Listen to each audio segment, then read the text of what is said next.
Do something with your life. Do something with your life. Do something with your life.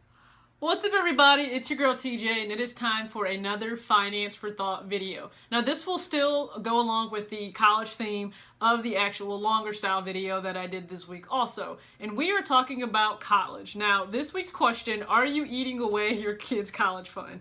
So many people complain about not being able to fund college and it's so expensive. Yes, it's not cheap. It is a pretty pricey endeavor that you're investing in. You don't have to use debt to be able to do it, but so many don't even understand the choices they're making today that are going to negatively impact their kids being able to go to college and it be fully funded. So let's just talk about someone eating out. What if you eat out every single day for lunch for fast food? Are you eating away your kids' college fund? Now, I'm going to have some visuals here, so you won't be looking at my face half the time, which, whatever, it is what it is. So, let's get into it. These are the average prices of a lot of meals that people will eat in our area. Okay, so hopefully you can see that. So, looking at the Big Mac meal, $6.17. If you go to Taco Bell and get a combo meal, it's the same price. If you're at Subway, you know, you're at $7, almost $8. If you're at Qdoba, which is an addiction of mine, you know, you've already surpassed the $8 mark. And then if you go to Arby's and get a meal as well, you're at $6.99. Now, what if you did this 5 days a week, okay, for 52 weeks out of the year? And the meals that I just showed you, that averages about to $7.21 for all 5. We just average them out. So what does this mean in terms of math, okay? And hopefully you can see that up there. All right, so if we take that $7.21 that it averages times the 260 days that you would be eating out, that comes to a whopping $1,874 for the year. Now, a lot of you may not know what an education savings account is. Think of it like an education IRA. You deposit money every single month, you know, for the actual year, and you are reaping the benefits of compound interest. It's very similar if you had an IRA for yourself, for retirement, or 401k. Compound interest it's a mathematical explosion. It is amazing watching your money work for you.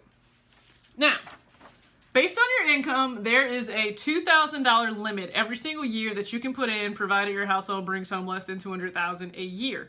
So if you average this out, it's about $167 per month that you would be putting in. Now, I want to look at a scenario here based on what I just showed you of that person eating out every single day, and it's about $1,800, okay? So, hopefully you got that. So we're looking at that $1,874. Let's just say they chose to contribute this to an ESA for their kids annually. Let's say they do this the second they are born, the very first month up until through that 18th year. So we're going to estimate a 10% returns. That's actually pretty normal. And we're going to say the family is in a 25% tax bracket. After 18 years of doing this every single month without fail, they pull it out. Even if they choose to do automatic withdrawal and deduction to go into this ESA. Do you know how much you would have in that account? Look at this number. Look at it. Is there? Can you see it? $93,998 would be the value of that ESA. Again, it's mind-blowing that people say they can't afford to do college, but you're having kids and you can't actually plan to save for them. Let's break it down a little bit more for you, okay? So, your actual contributions, if you put in $1,874 every single year for 18 years, actually only comes to $33,732. But because of the compounded interest, that 10% that you earned on average, your account accumulated an additional $60,266. Yeah, I'm not making that up. That's what it is. Come on! You could save very easily for your kids' college fund and be able to send them to an awesome state school. There's no need for you to pay just for a private name, trust me.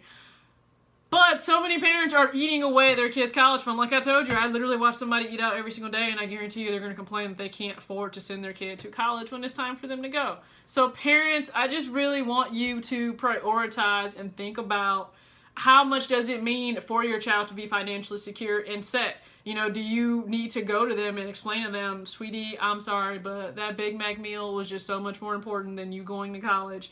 And do you also need to go ahead and explain that all the extra, you know, fat clogging up your arteries, which is probably going to lead to an early death, to put them in even more of a bad situation, is also the choice you're making. So be smart, be intentional. If you know that you're about to have kids and you want them to go to college, you need to make sure financially that you start putting something away now. Maybe it's not the full $167 a month that you could based on that $2,000 limit, but you need to do something. You owe it to your kids. They're not asking to be born, and they're not even asking, you know, to be able to go to college right away when they're 5 years old, but you as a parent need to take the necessary steps to put them in the best position to win.